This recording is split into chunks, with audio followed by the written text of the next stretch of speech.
বিষ্ণু ইসলাম মদিনায় গেলেন। মদিনাতে মুসলিম, মুশরিক, ইয়াহুদি এই তিন ধর্মের লোক মিলে সব স্টেক হোল্ডার যারা আছে সবাইকে নিয়ে বিষ্ণু ইসলাম মদিনা চার্টার করলেন, মদিনা সনদ পড়েন সুবহানাল্লাহ। শুধু তাই নয়, মক্কাতে বিশ্বনবী পিস এগ্রিমেন্ট করলেন, শান্তি চুক্তি মুশরিকদের সাথে। মদিনাতে যে বিশ্বনবী মদিনা চার্টার করলেন, মদিনা সনদ করলেন ইহুদিদের সাথে। আবার মদিনাতে বিশ্বনবী ইহুদিদের সাথে পিস ডায়ালগ করলেন, ইন্টারফেথ ডায়ালগ করলেন, আন্তধর্মীয় সংলাপ করলেন। যেই সংলাপের মূল ভিত্তি ছিল তাওহীদ। মূল ভিত্তি ছিল কি? তাওহীদ।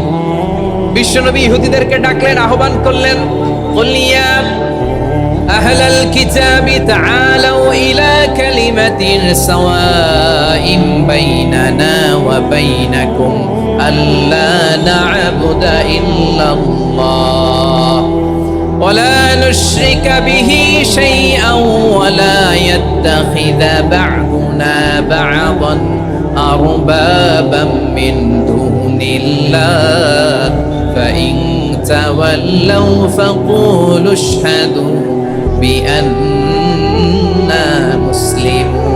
সুবহানাল্লাহ পড়েন। বিশ্বনবী মদিনার ইহুদিদের ডেকে বললেন, ও ইহুদিরা, শোনো শোনো, আসো এমন একটা আদর্শের প্রশ্নে আমরা একত্রিত হই যে আদর্শের প্রচার তোমাদের নবীরাও করেছে, আমিও করি। যে আদর্শের কথা তোমাদের পবিত্র ধর্মগ্রন্থগুলোতে আছে, আমার কোরআনেও আছে, সেটা হলো তাওহীদ। আমরা এক আল্লাহ ছাড়া কারো ইবাদত করব না, আল্লাহর সাথে কাউরে শরীক করব না, আল্লাহ ছাড়া কাউরে রব মানব না। পড়েন সুবহানাল্লাহ। তাহলে আমার প্রিয় লালমনিরহাটের ভাইরা, মদিনাতে যে তিনি মদিনা চার্টার করলেন, মদিনা সনদ, পিস ডায়ালগ করলেন, শান্তির সংলাপ, ইন্টারফেথ ডায়ালগ করলেন, আন্তধর্মীয় সংলাপ, যার ভিত্তি ছিল তাওহীদ। সুবহানাল্লাহ পড়েন। তাহলে অন্য ধর্মের প্রতি সব সময় ইসলাম সহনশীল, টলারেন্স। যদি আপনি দেখতে চান ইসলামের নবী বিশ্ব নবীর দিকে তাকান, ঠিক কিনা বলেন?